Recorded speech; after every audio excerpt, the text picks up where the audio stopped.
Welcome back, everybody, to another exciting episode of Aaron's Opinion, the podcast for blind people, where we speak about critical issues in the blindness community and all other issues from across the universe galaxy. And today, let's go down under again to Australia. Speak to someone named Susan Day, who, we connected in one of the many Facebook groups that I'm in. Ironically, you're sighted, which is fine. Although I do interview mostly blind people, sighted people are always welcome. And you, during your life, you've actually worked a lot with people with disabilities in many different capacities. You also have a radio show and your own podcast. So it turns out we actually have a lot in common and a lot of the same interests. So basically, I'll basically mute my microphone and ask you the question I ask everybody else. Who's Susan Day? Why don't you walk through your life story, how you got into the various work and fields that you've worked in, your podcast, the radio show, everything you do around Australia and everything else. So I'll just mute the microphone. Go right ahead. Well, thank you so much, Aaron, for having me on. It's such a pleasure to be here. My life story at my age, that could take a long time. I'm an art therapist, but I have worked a lot in the disability field. A long time ago, I was also an English teacher, and I worked with children with special needs. And that was really life affirming, and it was also really interesting. And one of the lessons I learned all those years ago, which I still carry with me today, is that when you enter a classroom or when you're working with somebody, you should always be prepared to learn something about yourself. And I've worked with some, what we might say, rambunctious teenagers. And yeah, that's when you do learn a lot about yourself. I've got into art therapy because I was asked to edit a thesis that had been rejected because the English was quite poor. And I have an English background. I'm an author. So yeah, the lady sort of reached out personally and said, "Oh, look, will you take a look at this for me?" And it was about art therapy. And then I suddenly realized I've been using art as therapy all my life. It's something that really resonated with me, and it sort of spoke to something really deep down inside. And I now use that, and I work in the disability field, and I work on a spectrum of, from people who are young teens to older women in particular, or sometimes older gentlemen. And I find that it doesn't, in a sense, art therapy really works well in the disability sector because you don't need words. And often, whether you're sighted or not, sometimes we just don't have the words to explain how we feel or the trauma we're experiencing or have experienced. And that doesn't matter in art therapy because it's about making marks. It's about the feeling. It's, sighted or not, you can work with clay. You can get a sense of how beautiful it is to move a paintbrush around a canvas, and that the lovely fluidity of paint and, probably harder things as well. So art therapy it is a visual medium, obviously, but there's a lot going on as well that doesn't necessarily relate to the visual side of things.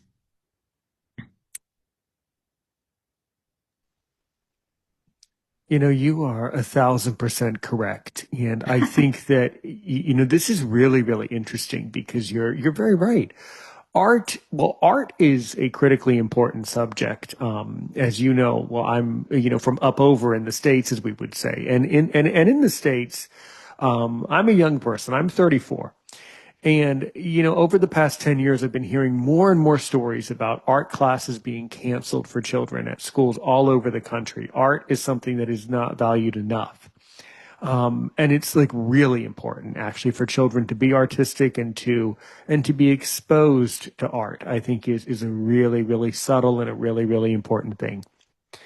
But I think, as far as blind people go, yes, you're right. We might not be able to see the art and see the color, all right, although I have usable vision, but the philosophical point is the right one.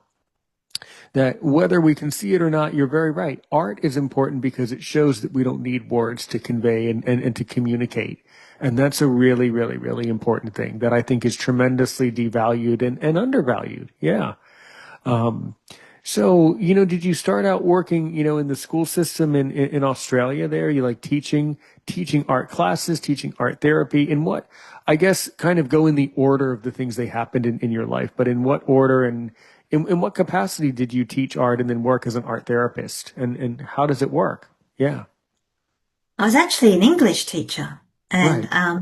that's how I sort of started. And I do love the written word, and I love a good story told well, and that can be through audiobooks or television.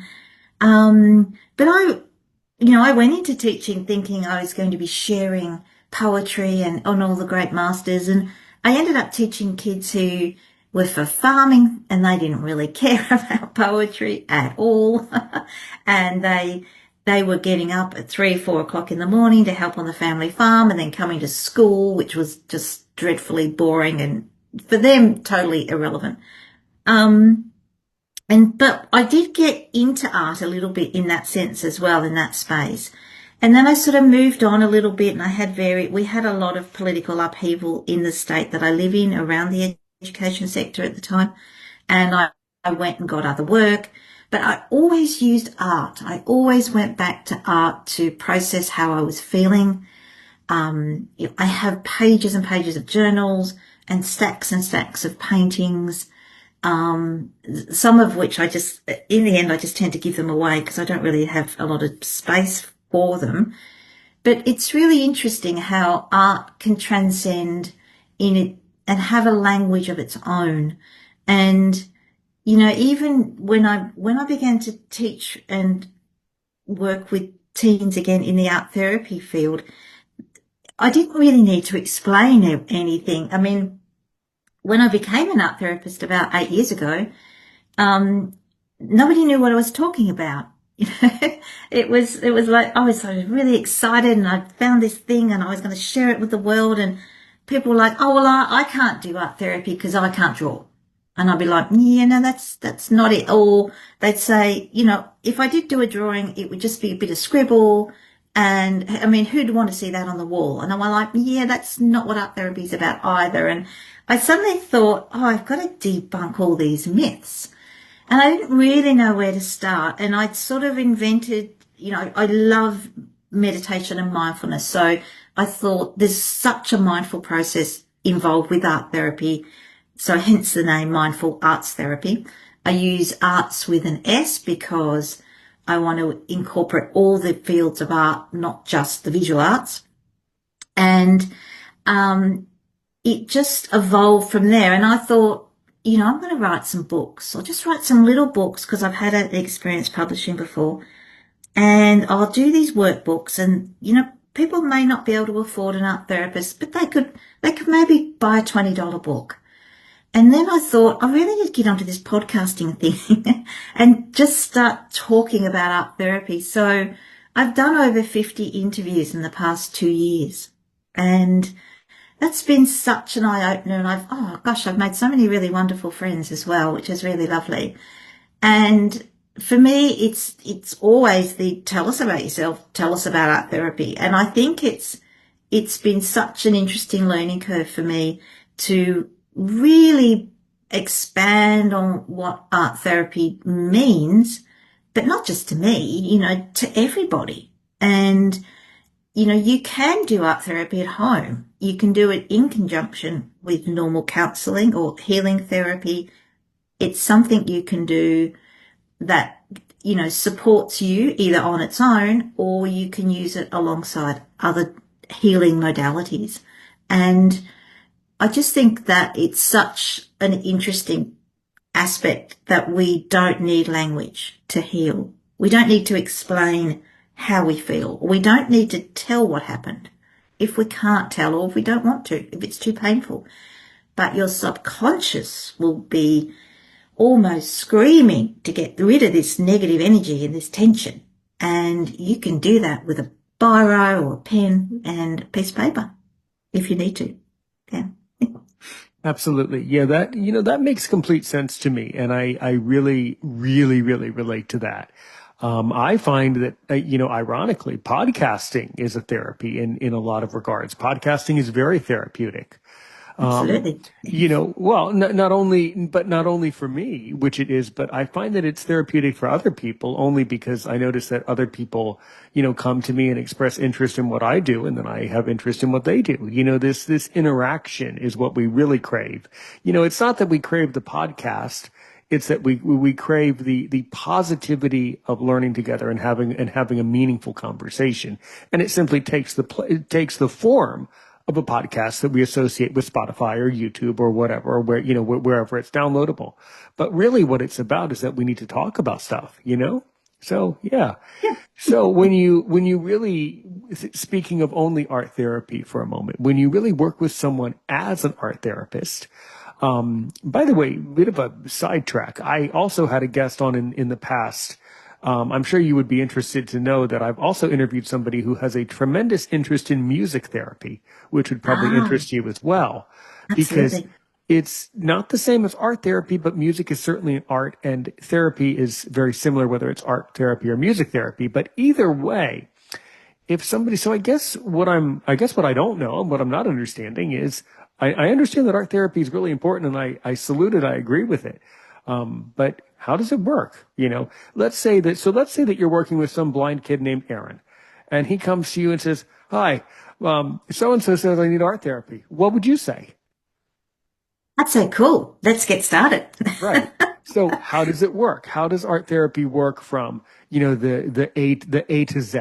Like how does it transcend, and how does it work from the therapist perspective, and then how does the person receiving the art therapy, how is it engineered? I guess is what I'm asking. I think that's a really good question because on the surface, it's very simple. I might say to you, I want you to sit with a negative feeling. I want you to perhaps sit with something that's made you upset. Think about something that's even made you angry. It doesn't matter what it is. It could be the fact that you forgot to put the rubbish bins out, again, which I do a lot. Or it could be something deep and meaningful. We are, the analogy of the onion. We're peeling back layers. And then I might say to them, what art materials will speak to you? So if, people tend to go for paints or markers, maybe perhaps crayons, if they're sighted, if they're not, maybe, some sort of modeling clay, even paper or textures are extremely important. And I just get them to sit with that feeling. Just let it sit in your body. There's no judgment. There's no criticism. This is just being able to experience this negative emotion, and then we will use the art materials in a way to express it. And, that might just be scribbles on the paper. It might be a squashed up ball of modeling clay. It might be scrunched up papers or even tearing paper. Something as simple as tearing paper can have an extraordinarily, sort of a grounding process. It can be therapeutic in itself. It can be a release of tension, but there's also a healing involved with all of this. And as a therapist, I don't interpret people's art myself alone. I will ask them, what do you think that mark means? What do you feel when you see those dots on the pages? Or, when you feel this thing that you've created out of clay. And, a lot of people might find that a little bit difficult to expand, but that's okay. Because as we work, it's just about going, well, I'm feeling quite angry because this happened or that happened. And then we might explore the sort of sense of injustice or powerlessness. And then moving from those negative feelings, we might turn them around and say, well, what do you want your future to look like? And obviously there's a lot of theory with color. There's a negative and a positive aspect to all colors, and it can be quite nuanced in lots of ways. But it's important to remember also that the tactility or the, the sort of process of touching something and feeling also has a process in itself. So if I was to sit down with that little person and say to them, talk me through stuff, but if you don't want to explain, that's fine. What do you want to work with? And once they've decided, then it's about them talking about it. And they might talk about, I'm tearing up a piece of paper. What does it feel like? Is it difficult? Is it easy? Is the paper rough? Is it smooth? And getting into that sort of really nitty gritty tactile stuff is really, really grounding. But in a sense, it's also in a reflection. How do you feel about what happened to you? Well, it was rough. It was difficult. How do you want to feel? Well, I want it behind me. And people often want to go, I just want this pain to go away. I want it to stop. And that's sadly not how it works, or we'd all be out of a job. But, I wish I could, sometimes wave a magic wand. But sometimes one of the most powerful tools that we have is this sense of gratitude of what we do have. And yes, we might not have sight, or we might be physically disabled in some way, or we might just be terribly poor. But being grateful for what you have is taking back what you've lost and replacing it with just something, the most beautiful, simple things that we have in life. So an average art therapy session can be crazy, can be really busy, can be fiery, can be exhausting. But a lot of the times it's very contemplative. And I always begin with a very short guided meditation. And I usually create one specifically for my client. And it'll lead us into the activity that we're doing, or that I'm going to suggest that we do. Because some people just don't know, particularly, teens, or the lack of self-confidence and that sort of stuff. And when I might say, they say, you get a lot of, I don't know from teens. So I might say, look, I might get you to do this. Let's have a go at doing this. And then talking about what they've done. And so we might begin with a lovely guided meditation and then work into an activity. But the activities are very loose. They're very general. I might say, doors are symbolic of entering in or closing. So you can either close a door behind you about something that's happened or someone you don't want to see anymore, but you can also open a door to a brighter future, to something maybe a little bit adventurous or something like that. And so I might say, what I want you to do is draw a series of doors, or think about a series of doors, and then we'll talk about the colours of the doors, or we might talk about the energy, what they feel. Are they heavy doors? Are they, like solid wood doors with great big iron, door handles? Or are they really light, that lovely sliding door that you can just wisp with one finger? So, that reveals a lot. It tells me a lot about where the person is and where I might suggest we go next. But there's a lot of, working with the client. There's a lot of duality to the entire process. And at the end of the day, my job really is to build emotional resilience, because I don't have a magic wand. I can't take everybody's problems away, but I can help people bounce back. I can help them take hold of something that's meaningful for them and shape a life around their world and what's important to them. Yeah, I think that makes sense. That makes a ton of sense to someone with a disability. Certainly you work with people who do not have disability, or people with disability, but for people with disabilities, especially blind people, this really speaks to me. This really does. And it's really interesting, and it's really sensible. It's actually the most normal thing I've heard in a long time. Actually, it's actually the most logical thing, because it really teaches us how to really connect with who we are, use our brain, use our imagination, and actually be problem solvers. And this is something that I try to work with my students. I teach English as a second language, so I try to teach people and encourage people at the end of the day, be better problem solvers. And that's something that I see that people are not good at enough. They always, revert to technology to solve problems. Fine, great, use the technology. But as far as I'm concerned, if you can't use your brain, then you don't have Yeah. any right using the technology. Use your brain first, Yeah. For Have you sure. noticed? Yeah, this is really really telling, really really telling. I also can tell you just from my own work that I've done as a podcaster and talking to a lot of people with disabilities, on top of and in conjunction with the art stuff that you do, the other thing that you would want to learn more about perhaps and might interest you is the music therapy, which is very very very similar. The use of music. It's all really the same thing. It's about using our imagination to really help us to really, get to find ways of getting better and being problem solvers. Have you so with colors, surely both of us and most people listening to this are aware that there's a lot of correlation with colors, and what they mean. Have you ever worked with somebody in an art therapy session where you say, okay, paint a certain color and let's say, that they have certain emotions such as sadness and hope, right? Now, the sadness color obviously is blue, and the hope color is obviously a gold or a yellow. Um, Interestingly, when musicians think of certain notes, they also associate coloration with sound too, Yes, they do. Yeah. which is just proves how important art and art therapy is because it shows that our brains are very artistic.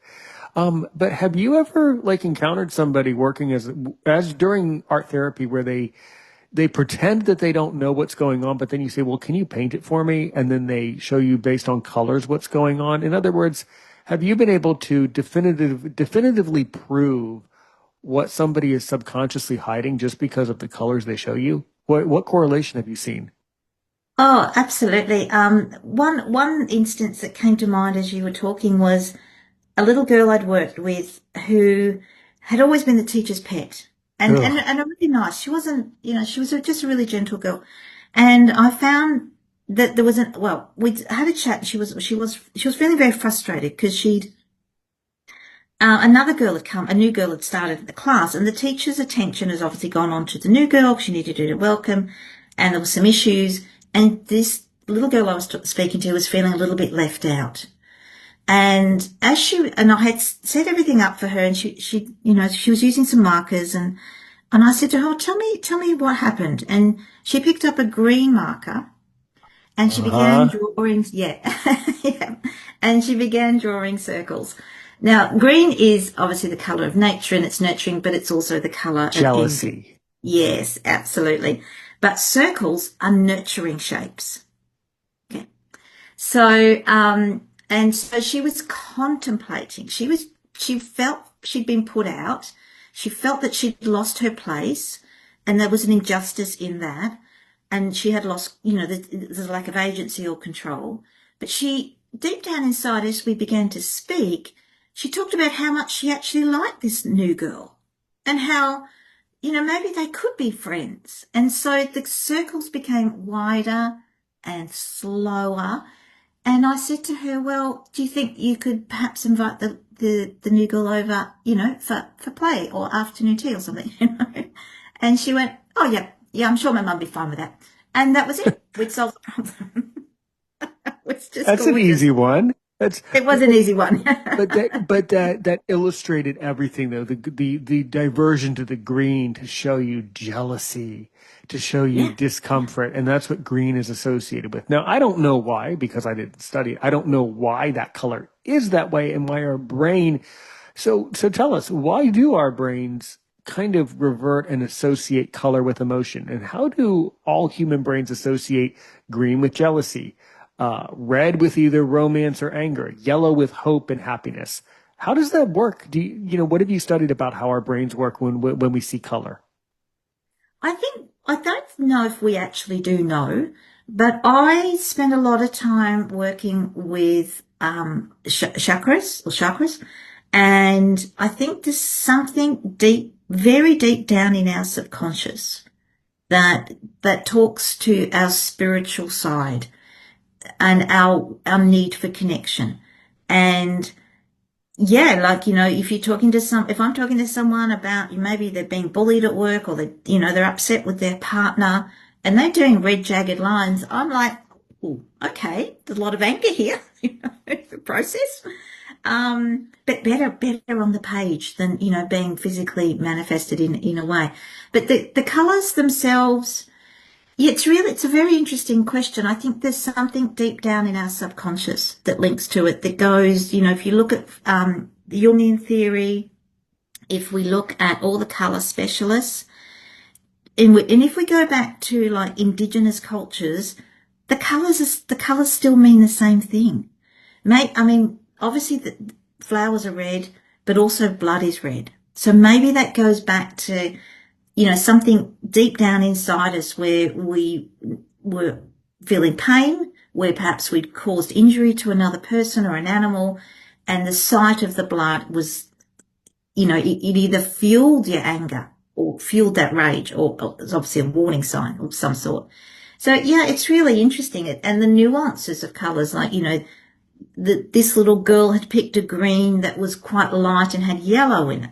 And so we look at that as being, well, it's not as bad as if she did, talking about a deeper color. Somebody said to me in a podcast I did recently, the darker the color, the heavier it is. So had she gone for a very dark green, then there would have been much more to do in a sense of releasing that negative anger. But she chose a green, a lightish green that had yellow in it. And so that was, that sort of shows that where she was on, if you like, on the green spectrum of envy. But yeah, it's just fascinating. We're just drawn to colors that we need emotionally and spiritually, in a sense. I moved a few months ago, and I sort of downplayed my decor. I wanted it to be clean and light and, and just bland. It would just ended up being bland. Sounds good to me. So when I moved, I was like, yeah, I've just colored this house. I've got things hanging up that reflect light, little mirrored moons and animals that reflect light. So when the sun moves around the house, the whole house will explode, and in these sparkly light things. And for me, I just want to, I have an really artistic interest in shadows and light. And I think that's really interesting as well. But yeah, and you talk about music therapy. I interviewed a music therapist for my podcast, and he said the same thing, that in a sense, he said, people think you're a therapist and all you do is play music. And, it's people say to him, oh, I don't need a music therapist. I just go and listen to my CDs. And that's not what it's about. He explained to me that he had a stroke victim. And even though the person had very limited use of hand on one side, he started getting him to play the keyboard. And and within 6 months, this man could play. Oh man, that's incredible. That's wonderful. It is incredible, isn't it? Because deep down inside, there is something so special about music and art that I don't think we really understand. But we can appreciate. I think that's the point. And I have a theory about the color thing, and it really sounds silly, but it really is telling. I think what happened was hundreds of thousands of years ago, when people were living outside in hunting and gathering societies, I think memories were created with certain colors over time. Is part of it. I think that over time people had weird memories, probably either really good memories or really bad memories. Absolutely. And they told their children, and children's children told the memory down, and eventually some of those memories would eventually kind of transcend and propagate and tinkle down to our minds of our modern world today. A lot of my students too, to connect all the dots, ask me, because I'm bilingual English French, and if they ask me in French or English, well, why is the grammar that way? And then I say, well, I don't know, it just is. And the answer that is theorized is that thousands of years ago, when people started writing language, they decided what the rules are, and then they told their children, here are the rules. And everybody Yeah. started telling their children, here are the rules. The only problem is at some point we forgot why those rules are and what they are because the person died, so Yes. Yeah. that's how grammar, in case you were wondering, that's how you know how grammar works. And that's how grammar functions within a language and why one sentence can be right and wrong. And you don't really know why, but you just know it is. It's Yes. all the same thing. It's collective memory over spanning generations. And that's really deeply thrilling. Yeah. When you actually stop and think about it, that's really, really humbling. Yeah. Yeah, it is, isn't it? Yeah. So the ancient Greeks didn't have a name for the color blue because the only thing that was blue was the sky. So for them, that was the same thing. But if you Yes. think about a wound, that if the wound is going bad and cankerous, it might be filled with yellow pus. So we go, so the colors, like you say, and the music and the language have embedded into our psyche somehow. And yeah. By generations. Yeah. And now we're pulling all that apart and going, I love the color yellow. It's my color. And it speaks to my solar plex, chakra and all this sort of stuff. And yeah, I just think it's really, really fascinating, but I think it's really, really meaningful. Yeah. Oh, completely. Yeah. There's also a theory about the ancient, and I forgot it, but when you mentioned the blue, the idea came back into my brain when you said it. There's also a theory that the reason, the ancient Greek thing with blue, why they fixate on that. They also supposedly, and this is going to sound silly, supposedly they couldn't see blue thousands of years ago. There was some study that was done that proved that people, their eyes, there was some weird thing where they said something about like their eyes weren't the same tens of thousands of years ago. And so they couldn't perceive colors the same way. So our perception of color too, this sounds illogical, but it actually makes sense that thousands of years ago, we perceived colors differently because we needed more colors to survive. And over time, our brains have forgotten some of the colors that existed, thousands and thousands of years ago. So that's another thing too. The perception of color has changed over the generations. Yeah. That makes sense, doesn't it?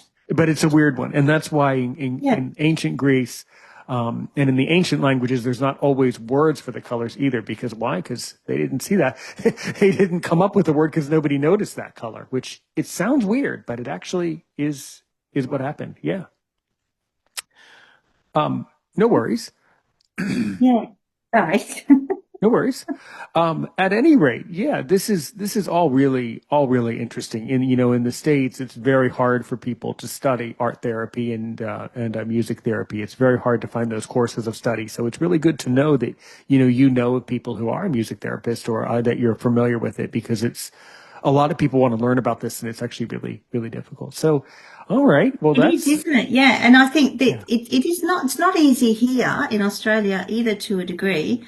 And being recognised, I guess, and also there seems to be a bit of competition with the traditional talk therapy associations, which is a shame. But I think the more people explore and sort of, do whatever that they feel is important for them, I think is really, really important. Absolutely. Absolutely. So then you taught English, you got into art therapy, you've been doing all this great stuff. So how did you get into podcasting, by the way? How did you get into that? And what can you tell us about your podcast and how it connects to your radio station and all of that? Because that's another huge part of this. Yeah, I've always been interested in radio and blogging, and it's a form of communication that I find, I don't know, there's a sense of personal, validity in it, but also there's this idea of communicating and speaking to a wider audience. And I got into my local radio station about 8 years ago, and I moved away. And one of the reasons I moved back to the area was to be on the radio again. Had no idea what I was going to do. And sadly, a couple of our presenters passed away and all these spaces opened up. And I was talking to someone and I said, we don't have anything about wellness. We don't have anything about mental health. And the people I work with at the radio station are really lovely, lovely people, and they're so committed to this. It's just volunteer. But they like to play their music, and they like to play, some of them play quite old-fashioned music, or it's, somebody plays blues and someone plays this, that, and the other.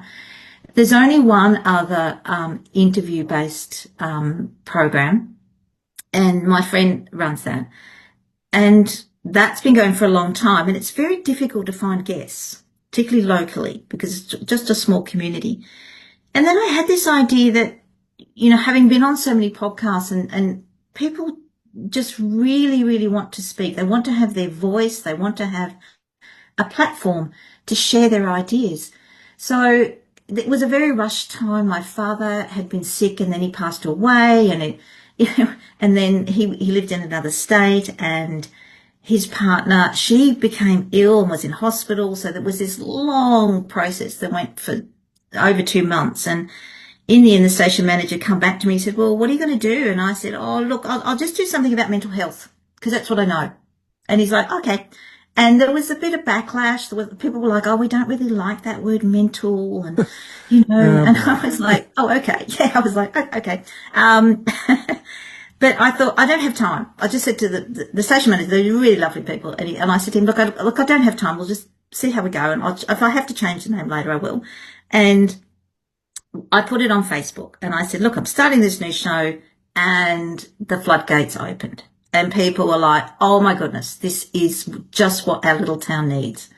Thank you so much. And it's interesting that the people on the radio committee are very well connected in the community, either all together or individually. And people were coming up to them, saying to them in the street, oh, I've just heard about this mental health thing. Love it. What a great idea. Not interested in myself. It's such a boomer response. It's made me laugh. But, good on her. Good on her for having good Australian. Well, good on her for giving it a go. And the interviews were so good. They were so interesting. I thought, these are wasted. Well, within a couple of weeks, the station manager decided that the radio show needed an encore, so it plays twice a week.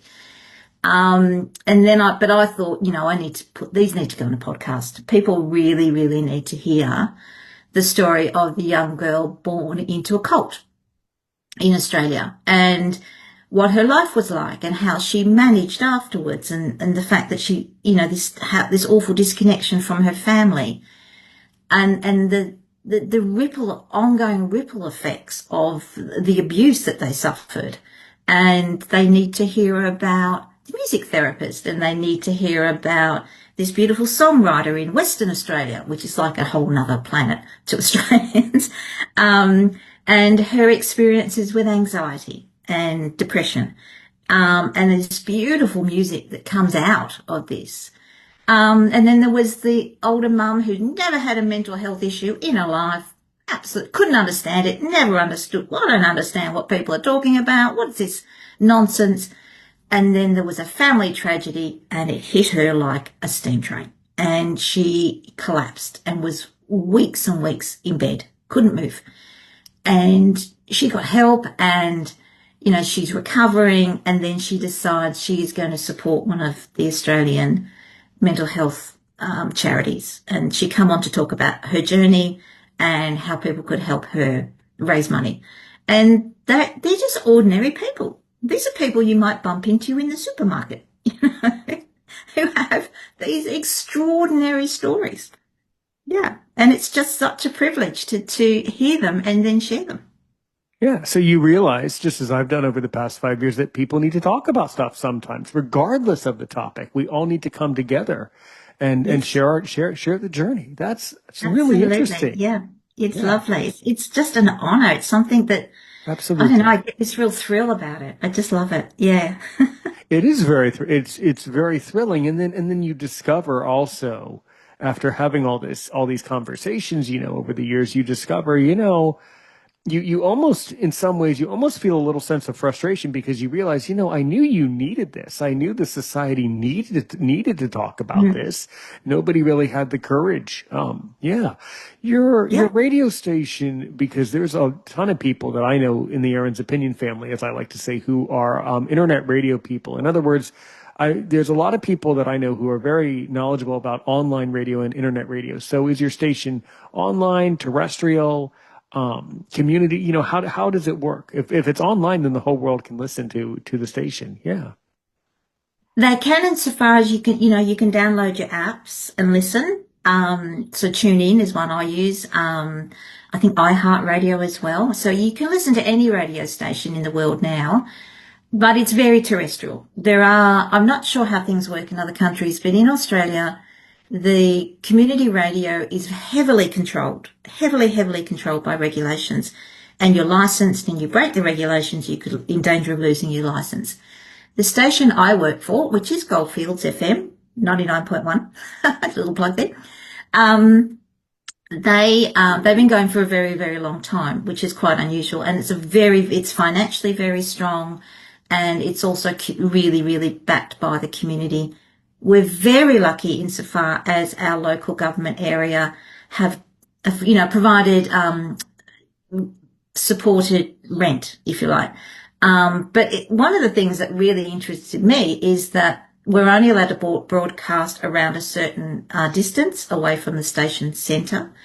And what they do is they turn the speakers, or they turn I don't know what they are, the sort of things that they use to broadcast and send the message. They actually turn them back on each other, so that at a certain point, you get a certain point away, the broadcast stops. Whereas commercial radio, that's obviously heavily sponsored and got lots of money, and they can do lots of things, they can broadcast as far as they like. But it's the pressure from commercial stations that controls these community radio stations and lessens their impact, if you like. And I think that's a little bit sad. We're also not allowed to talk about businesses or anything that's not a sponsor. So technically, we're not even allowed to use the word Google or Facebook, even though we probably do. So that's interesting as well. So, and we have breaks for our sponsors and the ads, but it's kind of nice because you get to kind of meet other businesses in the community and get to know people. And yeah, it's a lot of fun. And, there's, people may not realize that if you press the wrong button, or you haven't got the volume up, you only get 7 seconds and alarms go off and lights flash and there's a siren, and it's terrifying. So it's just, and to make matters worse, the station manager is notified that the alarms have gone off.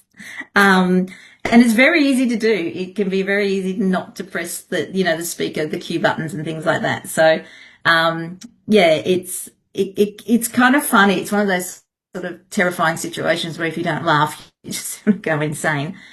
But it's extremely exhilarating, and it's nice to be connected to such an extraordinary, community. And for all its sort of, I guess, for all its limitations, it's quite empowering, and it's a lot of fun to do.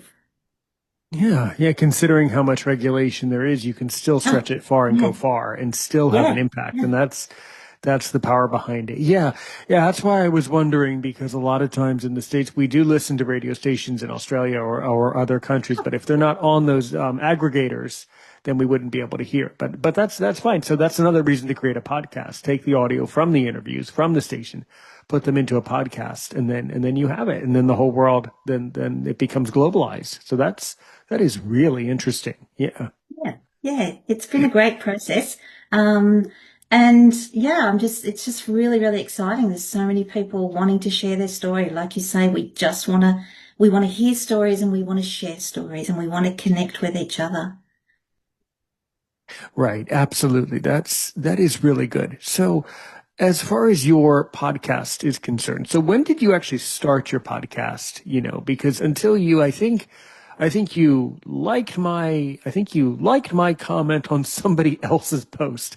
So until you liked my comment, I never knew of a Susan Day. I never knew of your podcast. So how long has it been on the market, your podcast?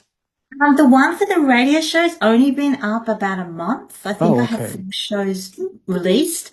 I'm scheduled through till April. I do have another one which has been going off and on for 2 years, which is just me talking about art therapy. And I've never really developed a real passion to keep that going. I mean, it does have quite a good following, and people certainly enjoy it. But for me, this ability to share these stories is just so much more powerful. So I've originally taken my radio show interviews and turned them into a podcast. And now I'm interviewing people for the podcast, and then I'll turn their show, their interviews into the radio show. It's the same interview, but the structures are quite different and the rules are quite different. But yeah, essentially, the message is the same. I think that's what I'm trying to say. Yeah.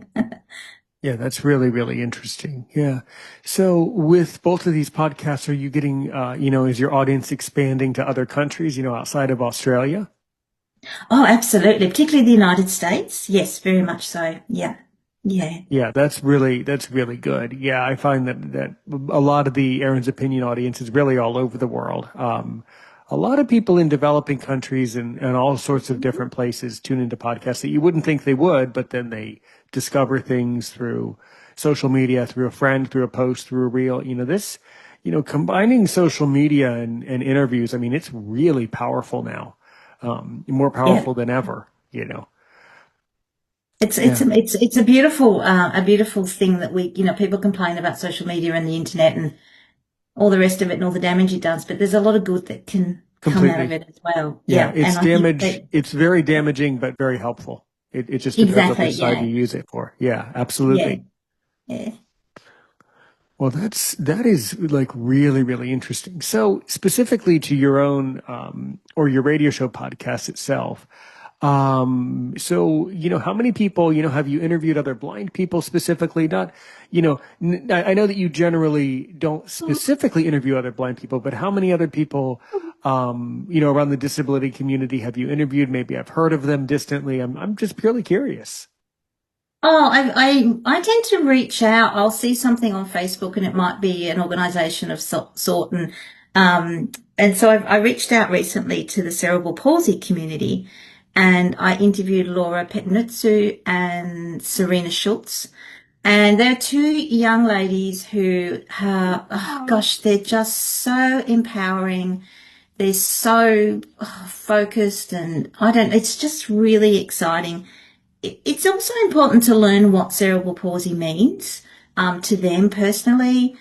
We have in Australia, I don't know we have the National Disability Insurance Scheme, which is basically people with a disability are given money to spend on, physiotherapists. They have support workers that will come in and do their dishes or mow their lawns, and there's all sorts of things they can use. And this money is set up to empower them and to put them back into the community where they belong so they can share their stories.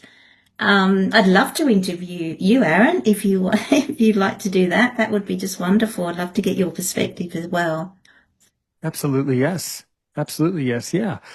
We can certainly talk off air about that, but that's an absolutely yes. Yeah. And I've heard from other Australians about this new insurance scheme where they're able to spend money on the services that they need to help them in life. And, I think that's mostly a good thing. I do think that there are always times where people will always, to some extent, not use that money completely appropriately all the time, though there will always be some debate about that. But I think overall, I think that's a very good idea, to help these people, as long as they're, spending the money on things that they truly need, as long as it's appropriately used. I think it's a very good use. Yeah.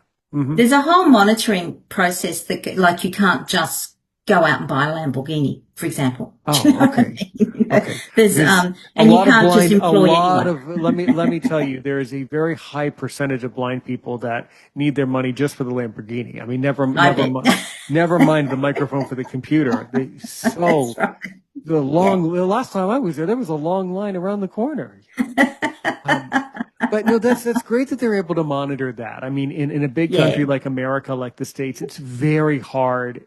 In some ways, it's easy to get services for certain things, but almost impossible for other things. And in a big country, there's a lot of issues with keeping track of stuff. There's people, it's hard. We have a big country. You can't keep track of every Yeah. It's very hard to be Yeah. accountable 100% of the time. So that's always a very It's interesting thing. interesting, isn't it? Yeah. Yeah, absolutely. And look, it's not a perfect system.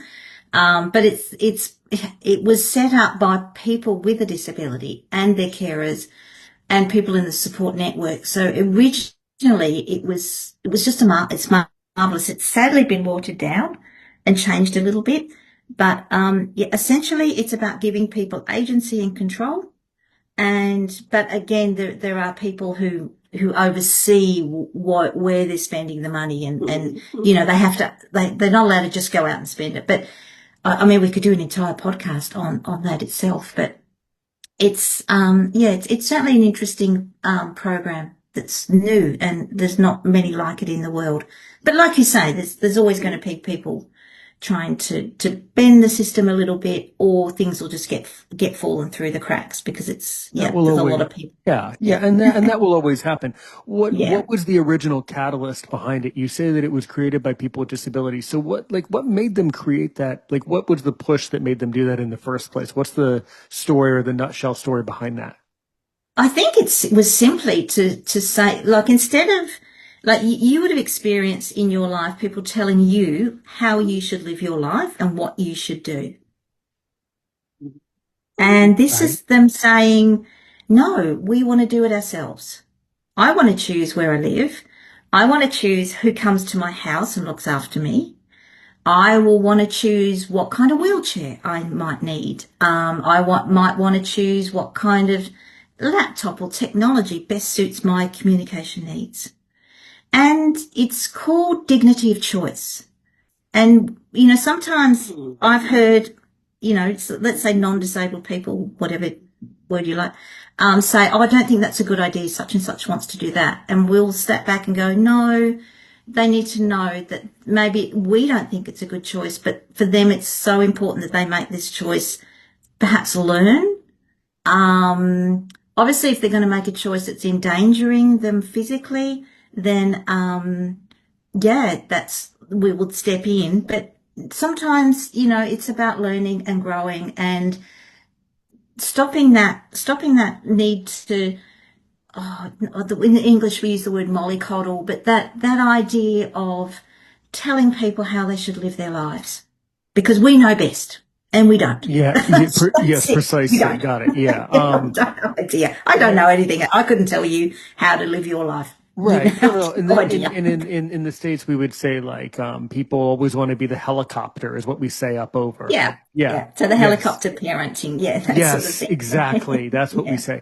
Yeah. That's really, certainly my other Australian guests have mentioned this, and this is something that wouldn't really work in the States, because people don't really understand the relationship the same way as they do in Australia.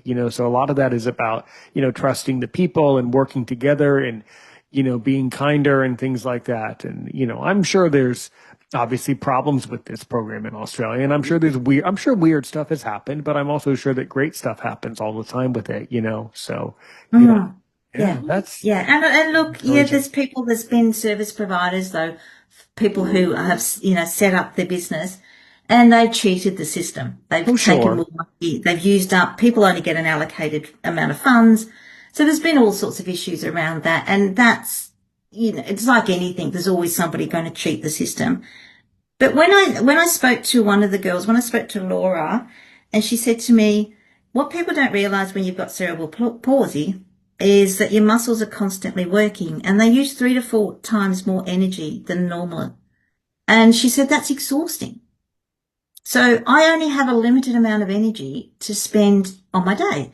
And if I've got to do my dishes, hang my washing out and bring my washing in, it takes her 2 to 3 times longer. She said, I don't have the energy to sit through interviews like her and I were sitting through. She said, I don't have the energy to run my business or, write my books. And her business and her books and her, coming on to interviews and like mine, they sort of enhance our world so much more because she's sharing her perspective. And I think that's an extraordinary gift that we can give all people of the world. Yeah. Yeah, no, that makes sense. That definitely makes sense why that program is certainly a necessity. Absolutely. Yeah. Well, yeah, there's always people that cheat the system, but you would find that really anywhere and everywhere, you Absolutely. know. Yes. Yeah. Yeah. Yeah, Yeah. that's always, Yeah. but then I do think that when people spend the money appropriately and they're more successful, then it reinforces successful people. So Mm. the two things counter each other really, really well. But all of that's really interesting. Yeah. Yeah. So, Yes. yeah, and we've heard, I've never been to Australia. My father's been there once or twice. He always complains about how long the flight is. He says, Yeah, he's not wrong. the American joke is, it doesn't matter when you leave America, the flight's long, and then when you It's go to true. Australia, the flight is really, really, really, really, really long. It doesn't matter what part of the world you start in; it's still really far, like really It's a long. long way. It's the It's, longest flight is always Australia. Yeah, yeah. absolutely. Yeah. Where have you traveled to outside of Australia, by the way? Me, I was born in the UK. I've traveled through Europe, Oh, really? New Zealand. Yep. I haven't traveled for a very long time, but yeah, I traveled the world twice before I was 7 years old. So That's yeah, incredible. it's That's fun. Yeah. well, that's fun and incredible. But before you're the age of 7, it's easy to travel the world because when you're a little kid, it's less That's traumatic. right. So that's not as big. That's actually not as impressive. If a 35-year-old says they traveled the world twice, that's more impressive than a little kid doing it. Because That's it. well, Yeah. when you're a kid, you can fit into smaller spaces. You're not affected by jet lag, as you don't notice stuff as much. You're not as stressed. There's a lot to be said for that. Yeah. Yeah. Oh, absolutely. Yeah. And it was interesting. I just had this extraordinary vision of, the importance of different cultures and different people at a very young Absolutely. age. Yeah. Yeah. Yeah. And whereabouts in England were you born? In the Midlands in Leicester. Oh, in Leicester. Oh, okay. So Yeah. I Yeah. actually lived in England for 3 months. I lived in Norwich, studying at the Oh, university all there. right. Terrific. Yeah, Yeah. England. Yeah. England is a lovely, lovely. It's a wonderful country. Wonderful. Yeah. It is. Yeah, it is. Absolutely. So Yeah. how did you? So what's the story? How did you end up in Australia? If you were born in England, how did you? Yeah, so the immigration in Australia like it cost 10 English pounds to come out to Australia. They wanted to populate the country and get skilled workers out. My father thought this was a great idea. So much so he did it twice. In those days it was cheaper to go on cruise liners than it was on aeroplanes. Do you believe that? Uh, and they got here and it's a very hot country. They didn't have the facilities they had in the UK.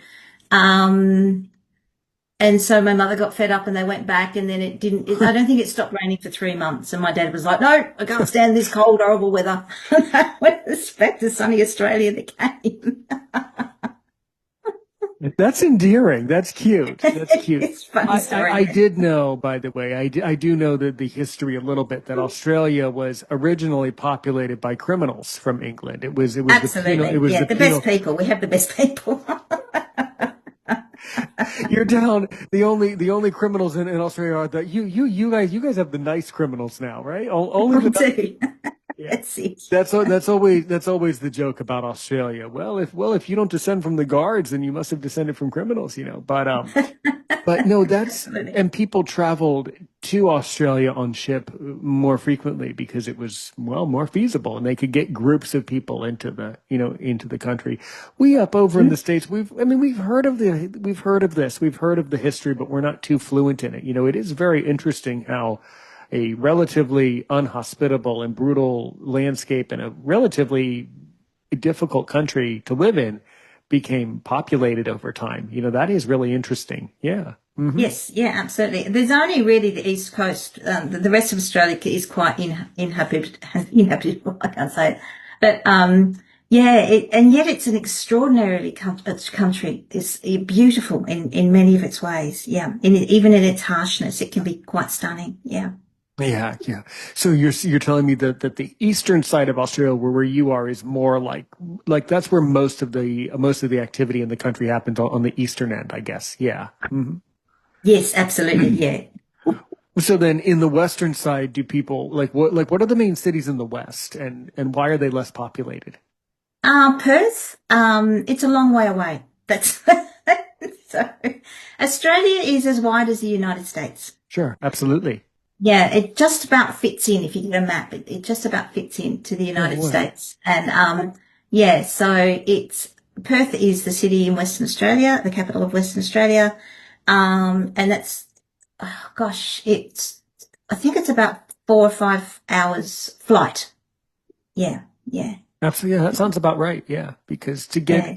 to get from where I am on the East Coast to the West Coast, it's about, yeah, 4.5, 5 hours. Yeah, Oh, there you exactly. go. Yeah, yeah, yeah.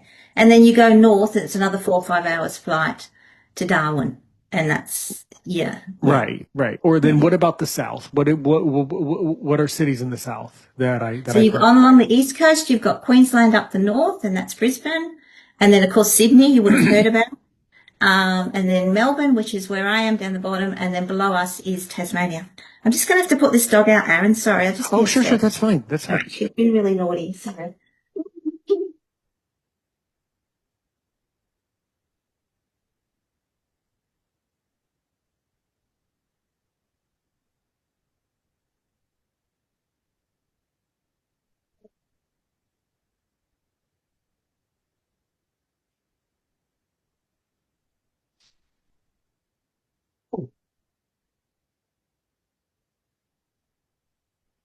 Here we go. Sorry about that. No worries. I have a dog too. Yeah, yeah. She's very old and Oh she's boy. blind and crippled up with it. Ah, I see. I see. Yeah. Yeah, yeah. So have you ever driven from Eastern Australia all the way to the west? Like how many days, if you drove for 12 hours a day, could you go from one end of the continent to the other in like 5 or 6 days? Is it possible?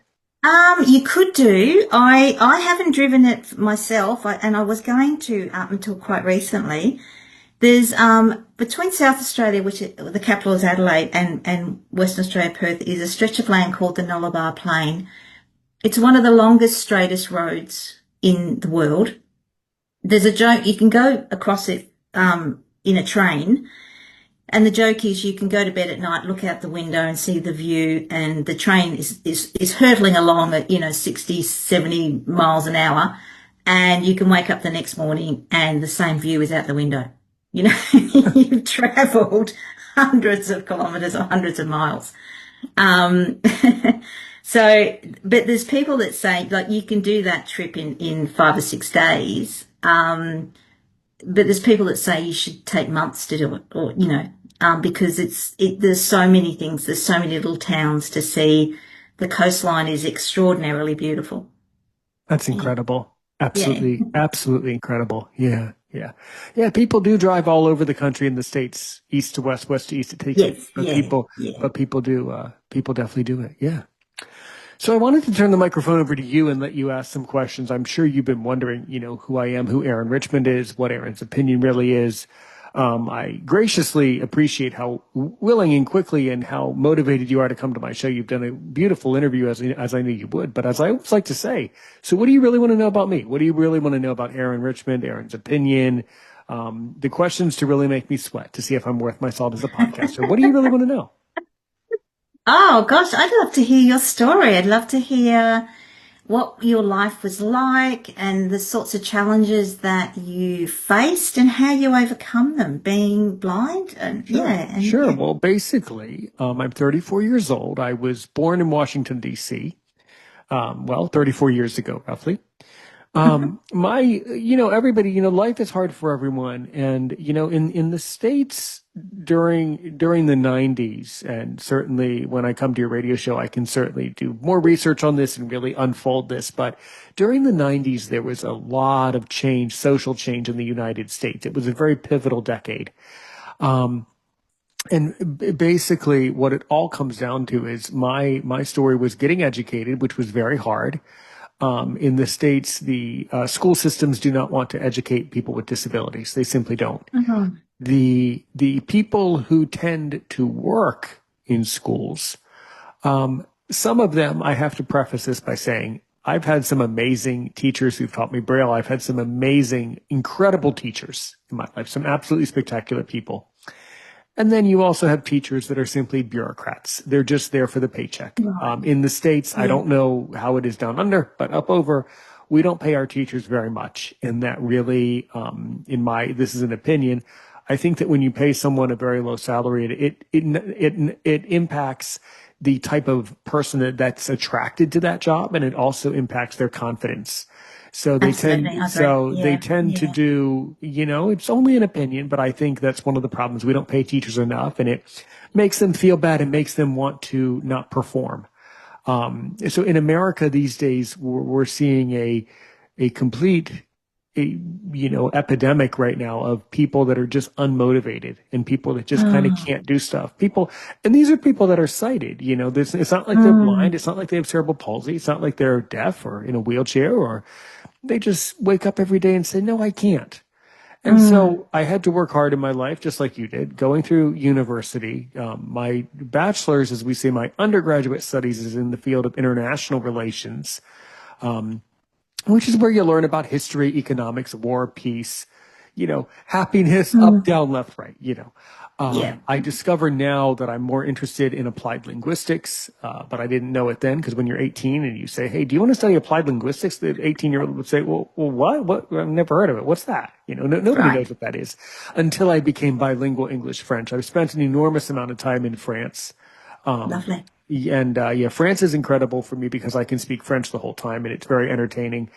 I've also found that French people and people in Europe are very shy as far as podcasters go. They're very, very Ah, reserved in that's Europe, and interesting, isn't they it? don't participate nearly as much. I've consistently noticed that. Anyway, and then, like, jumping ahead, skipping over a lot of experiences that I've had in my life, to which I'd be more than happy to expand further on your show. But around the year 2020, we had this thing called the pandemic. I know you might have forgotten. And and up over in the States, we were just like you were in Australia, and we can debate, not debate, say, not say which country handled it better. But either way, the whole world was affected, and I was very sad, very depressed. And I was stuck at home working. Luckily, I was working the same job I am now, teaching English as a second language online. So that was very good that I had that job. This was 2020, and it was also towards the end of my guide dog's life. I had a guide dog for 13 Oh. years. Sweet, sweet Oh, girl, wow. sweet black lab. Yeah.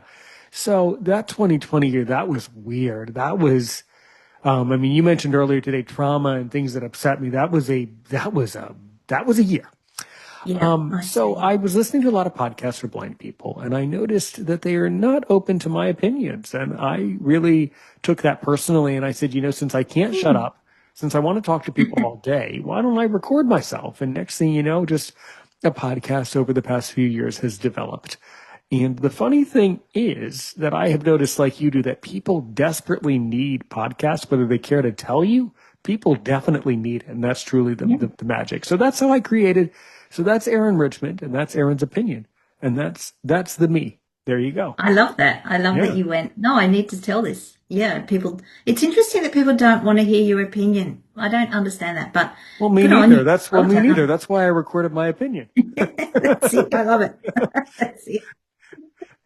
As I say, as I will tell anybody, I'm perfect. Haven't you noticed? If you have a complaint, it's because there's something wrong with you, not because of perfect me. Absolutely. Yeah. But but yeah, people in the States complain constantly. People in the States are very, there's a lot of mental health issues, as you would find a lot of similarity and a lot of parallel. But in the States, a lot of people are very isolated socially. So there's an enormous epidemic of social isolation, or people living with friends in groups. That's another thing that's very common, but Yeah. but that's Right. the society we're left with now. It's very interesting. Yeah. What else do you want to know? It is sad, isn't it? Like I moved back to this area about 8 months ago, and one of the reasons is because there's a really lovely sense of community. Now, I don't know many people, but I can walk down the street and I could almost guarantee I'll hear at least one life story by the time I get home, because people will turn around to you and start talking to you. It's really, and they'll usually start with the weather, and then we'll not move on to other deeds and things like that. So let me to ask you, because I used to be a dog trainer, so I've got to ask about your dog. You lost your dog. Did you not get another guide dog? I felt, yeah, my lifestyle changed, and Ah, I the see. Yeah. original intention was that I was supposed to work in the public sector, but because the discrimination was so severe, I wasn't able to get a job in the public. So the Gosh. two things kind of, yeah, there's some serious problems in the United States, Oh, very yeah. pervasive problems. So That's a shame. I found that the guide dog was wonderful when I was in university traveling the world then, but I Mm, found that it wasn't for me after that point. So yeah, interesting. And do you have a big family connection or a family support? absolutely. I mean, I live with my parents. Sometimes my brother lives with us. We have a dog now. My mother wanted to adopt a dog, so we did. Good on her. Interestingly, she's part Australian Shepherd, by the way, Oh, well, must be good to. mixed with a Pyrenees. So she loves to bark at stuff and be a guard dog, and then she's a character. Yeah, yeah. She was adopted. She was wandering around in the woods, and I know this sounds like a comedy routine, but it really is true. A homeless guy was feeding her, and then he noticed that the food is too expensive. So he took her to a shelter. He says, "Hi, I'm homeless. I can't afford the food. Find this dog a Oh, home." yeah. And they did. And yeah, Oh, that's another problem in the States. There's an enormously high number of pets and dogs that are abandoned, not cared for. That's a whole other thing. Yeah.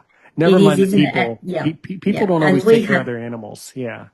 yeah, it's funny because as soon as there's an economic crisis at the moment, that's usually the first thing to go is the pet, sadly. Yeah. Or And Or there's, sadly, or people adopt a pet during an economic crisis thinking that it'll help them, and then they discover they can't care for it at all. That's another side yeah, effect, right? that's right. Yeah. And it's sad because, animals bring us so much joy and they're so good for our mental health.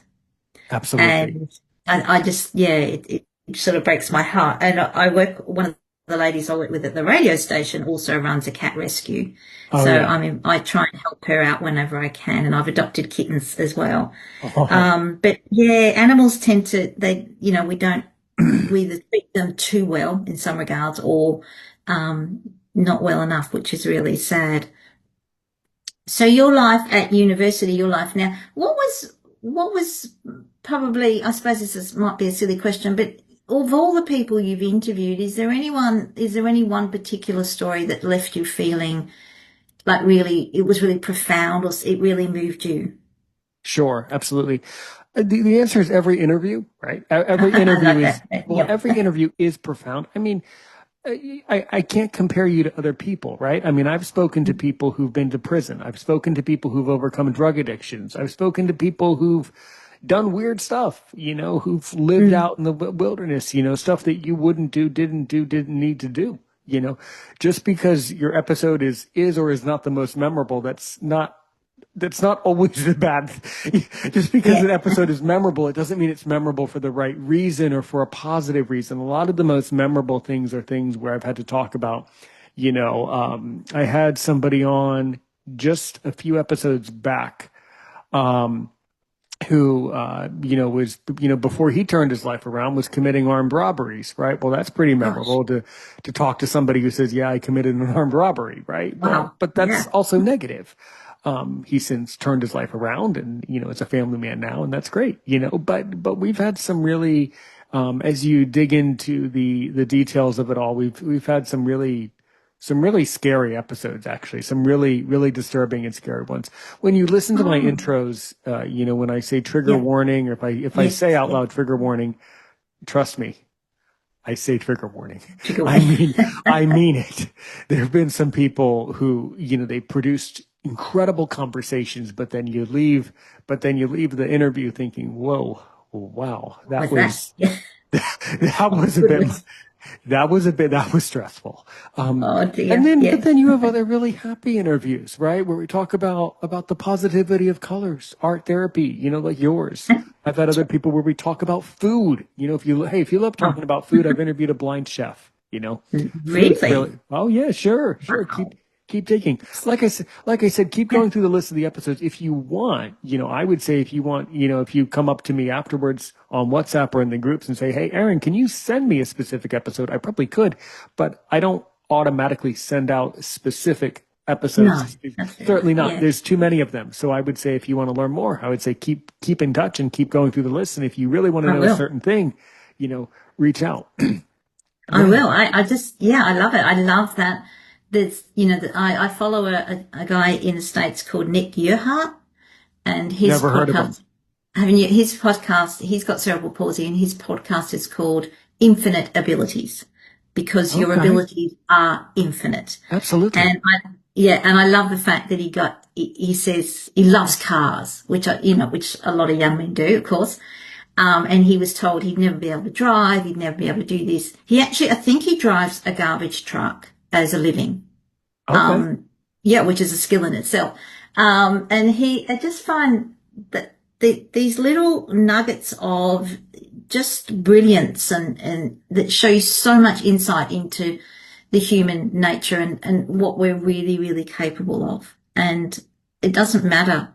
I hate the word disability. I love the idea of all abilities, which is a term that's often used in Australia. And even one of the girls I interviewed that had cerebral palsy, Laura, talks about, the fact that as we age, we all become disabled.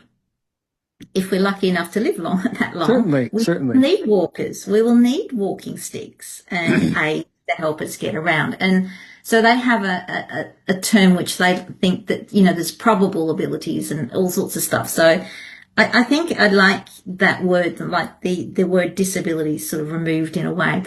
And can you speak to that? Can you talk to that about,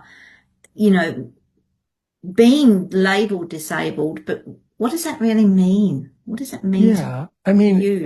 To me, I like to joke around about it because I have a really twisted sense of humor. So I always like to say, all people have ability and all people have disability. So as far as I'm concerned, all Yep. people are disabled as long as you understand that all people are able, and I think, Yes. blindness, is it truly disabling? Well, let's think about that, right? Are there some things that I am not able to do? Yes. So is that a disability? Well, sort of, right? Mm-hmm. Is it also enabling? Are there things that I'm able to do because of my blindness? Sure. Like language acquisition, right? Being a bilingual person who has a fascination with languages, right? That's an example. But it all stems upon and revolves around the fact that I've had to overcome things. So I don't view disability or ability as positive or negative. It's just what it is, But I always like to joke about that. I always say, anytime I see somebody, and I try to tell myself this, I've faced a lot of discrimination in my life, and I've been hurt a lot of times by other people, with various forms of discrimination. But the longer I do this podcast, the more people I talk to, the more in a certain corner of my heart and brain, in a certain way, I kind of realize, people who discriminate are also disabled in their own way. They just can't tell. They also have a serious disability of all of their own, So that's kind of what I've learned so far. But I agree with you. Yeah, absolutely. there's a lot of issues with blindness in the States. Yeah, there's a lot of ins and outs to it for sure. Yeah. Yeah. I remember there was a man a disabled man in a scooter, and he asked somebody to reach up and get him something off a shelf in a shop, and the person just overcompensated and was just trying too hard. And in the end, the man in the scooter told him to F off. And and he was just, his bloke was devastated. And I looked at him and I thought, you just needed to get the thing off the shelf, give it to him, and maybe say, have a nice day, mate. But you know what I mean? It was just he had this terrible need to sort of compensate. And I think when people don't know how to behave. People don't know how to behave, and they don't know how to help, and they don't know the bound. But and this happens to blind people on the daily, as we say in American English. This happens constantly. People do not understand help, and then they don't understand the boundary of help. And that's a very, very confusing thing for people, That's Yeah. really tricky. Yeah. Well, that's really, really, really telling. Well, I think if I come to your show, I think we'll have a lot of laughs and a lot of interesting things. I hope So, so. yeah, absolutely. So do you have any final questions? But I will tell you, we've really covered a lot today, but do you have any final questions for me? I just, I'd love to hear more of your story, and what are your plans? What's the future for Aaron Well, and Aaron's opinion? keep podcasting is my future. Keep Excellent. podcasting, keep doing this, keep helping, Good. keep helping where I can. Yeah. Love it. Well done. Absolutely. Yeah. So yeah, Same. if somebody out there wants to get in touch with Susan Day, how can you be reached, by the way? Oh, if you just use the little @ symbol and mindful arts therapy, arts with an S, you'll pretty much find me on most of my socials. My website's mindfulartstherapy.com. Reach out, have a chat. I always like to talk. That's my thing. And if you'd like to be a guest, or if you've got a story to tell, or you're interested in art therapy, yeah, let's connect and have a chat. That'd be lovely. All right. Okay, well, please stay on the line for another 30 seconds. And of course, really great conversation as always, everybody. All right, that's Aaron's opinion for today. Thank you so much, everybody. And of course, have a wonderful day around the world. And until next time, help one person today, help 1 million people tomorrow.